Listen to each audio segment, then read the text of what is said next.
Thanks for staying with us. You're still on to Good Morning Nigeria on the network service of the NTA. Up next on the program is Newspaper Review.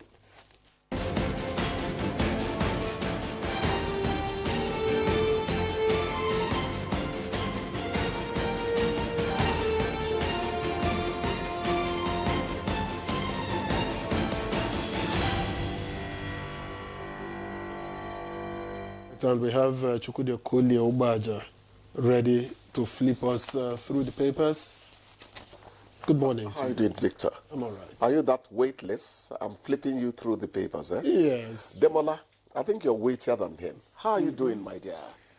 I'm doing great. Good to see you guys. Don't just flip the papers, flip us through it.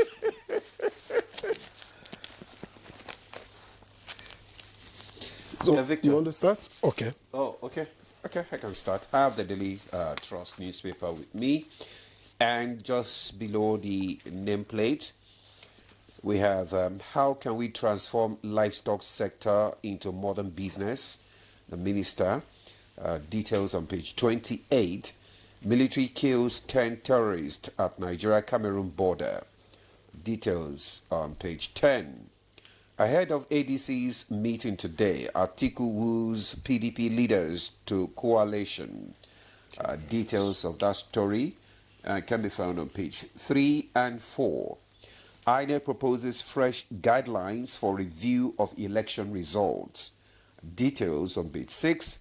Data buried in Saudi Arabia. There we have Dam Bokolo, the rise and fall of bandit warlord. Details on page 34.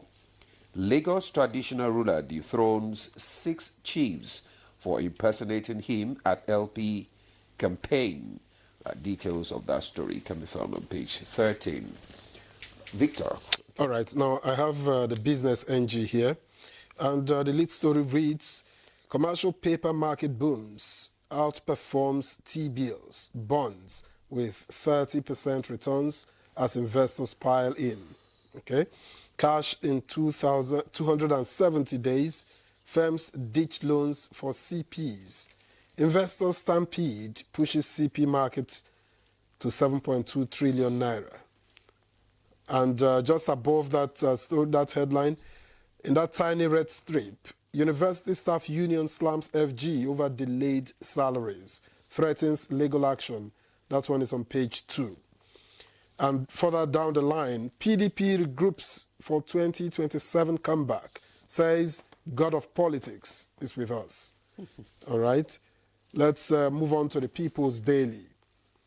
The People's Daily leads with the story, 800 elite special operations forces to fight insecurity. You can get details on page 5.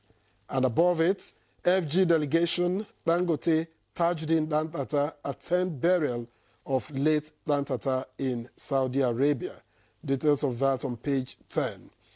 And beside that, Atiku, Mark, Secondus, Tambuwal, others say PDP can't solve problems caused by APC. Seek alternative party. That's on page 20. And finally, just before we get to Chukwudi, the bill to establish Federal University of Education, AMPA, Kogi State passes second reading in Senate. That should excite Kogites, as they like to call themselves. Chukwudi. I hear our time is short today, so quickly. PDP can't solve problems caused by APC. Can you see they're beginning to talk like 16 years of misrule again? They're all of the same mother. Don't be fooled, okay? It's just that some of them would come and show you more effectiveness in terms of meeting the yearnings of the people. That is when you know a developer, a builder of people. Otherwise, politicians wear the same garb all the time. I'm talking about PDP, really. I don't know. Atiku is wooing them to join the coalition to oust APC. That tells you that even though the Anyangu factor seems to have been settled, they're not quite there for the people to join the bandwagon and continue where they started. They're probably leaving the party for him. Victor, don't join the analysis. You kill it. you were talking about livestock being turned into a modern business. You know, stereotyping does not help anyone.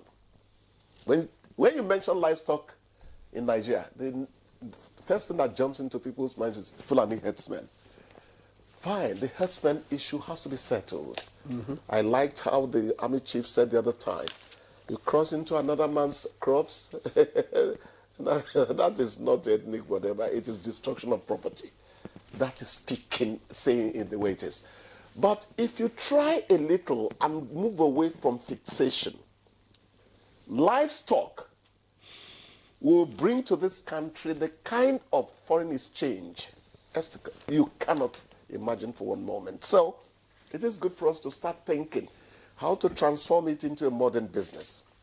How kind, for instance, are we to cows when we want them to march from Sokoto to Rivers? Come on, have a heart. The fact that God has asked us to consume them does not mean you're not going to be kind to animals. Were you a Boy Scout? Brigade. Boys Brigade, okay, fine. So there are many ways we can modernize thinking concerning livestock and benefit this country. All we need to do is to learn to think positively. Don't see enmity everywhere. But that's not to say that rampaging herdsmen are being encouraged. No, not at all. Is that that's the reason why the Ministry of Livestock was established in the first instance? Yes. To make life better. Exactly. And then there was that bilateral agreement with Brazil, to develop the sector. That's wonderful. The rift will reduce. I wrote a piece on Facebook where, when I just received inspiration, I could write for 5 minutes. And I talked about raging hoofs and the love of beef. God forbid. Do you know that to cause a problem for herdsmen or for owners of cows, all you have to do is to boycott beef. That's the most effective. But we don't want that. What am I talking about? The people in the south who are complaining maybe more than some people who are suffering from herdsmen's menace. They consume beef more than even people in the north. So it's a symbiotic relationship. I'm supplying something you need. Go to the typical mama put. Mama Ngozi, that cow herd will tell you, so there's a need already. What you now need to do is to find that thing that bonds you on a positive note. It can work out, but we have to drop our big egos wherever we are talking from. Very important. Very important indeed. The military kills 10 terrorists at Nigeria-Cameroon border. It's okay. It's beginning to sound like routine now to hear all that. Let's pray that it impacts the war against terrorism. Indeed. Let me just leave it that way, please. All right, Chubudi, let's thank you very much for your time. We'll see you again tomorrow. Oh, surely. All right, as long as he lives. Have a great day and a cup of coffee on your way out. You too. All right, we'll take a break now. When we return, the conversation will start. Stay with us.